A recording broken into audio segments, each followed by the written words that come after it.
every 10 years or so we see a rise in a new parenting style and a new generation suffers. Some parents tell their children that they are special, but they forget to add, you are special because you are my child, or you are special just like everybody else. As a result, we have so many special people walking around the streets that if you happen to feel not that special, you're actually quite special. But there is one word that sounds even more exciting, and that is chosen. Whether you have been chosen for a job, for a relationship, or even for an opinion poll in the street, there is this intoxicating idea of a divine index finger pointing at you and saying, yes, you are the one. While the idea of feeling special is that when everybody's special, nobody's really special, it's not the case with being chosen. Because you can be chosen even if you don't feel special, if you don't think you are special, and it doesn't really matter what you think.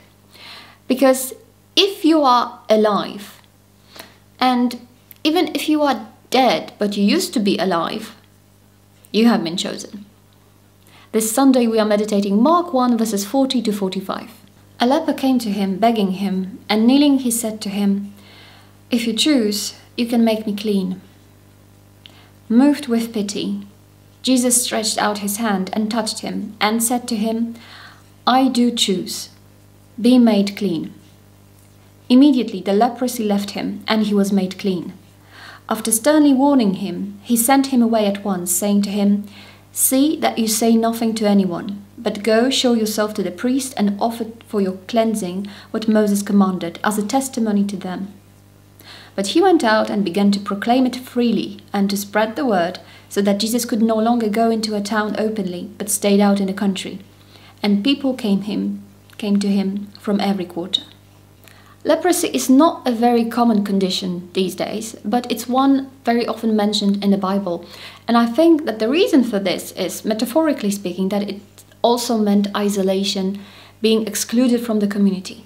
So on the other hand, we might say that nowadays many of us suffer from leprosy, and what is worse, we tend to isolate ourselves just like the lepers did in the past, and we think that before we can come back to society, before we can get closer to others, we need to get rid of this thick skin first. And of course, do it on our own, because we should be self-sufficient and do everything ourselves. The contemporary lepers, who think that they are too ugly to be loved, often choose one of two extreme paths.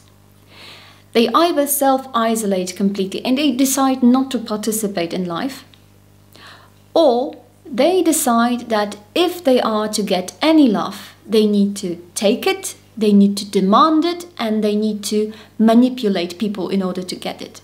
Now, obviously, freedom is extremely important to everybody, I guess, everybody who wants to be healthy.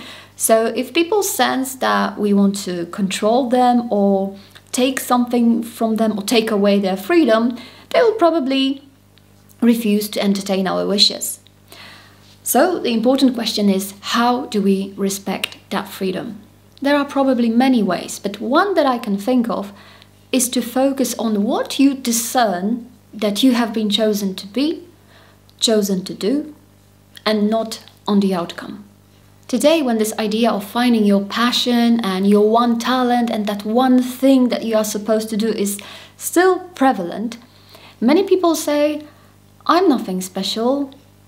I don't do anything extraordinary. I haven't achieved anything in my life. I cannot be chosen."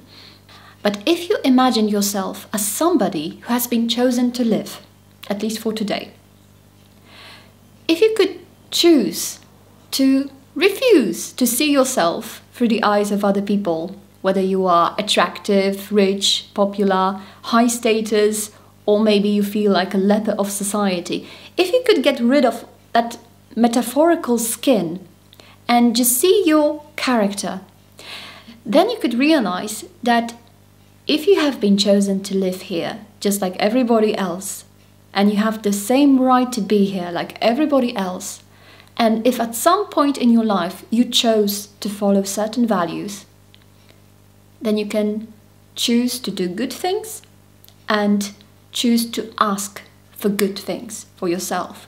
You can choose to love and choose to ask to be loved.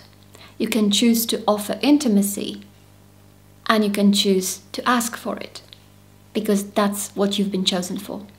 If you choose to spend Sunday evening on a meditation on freedom of choice, join us Sunday 10 p.m. Central European Time. Bye.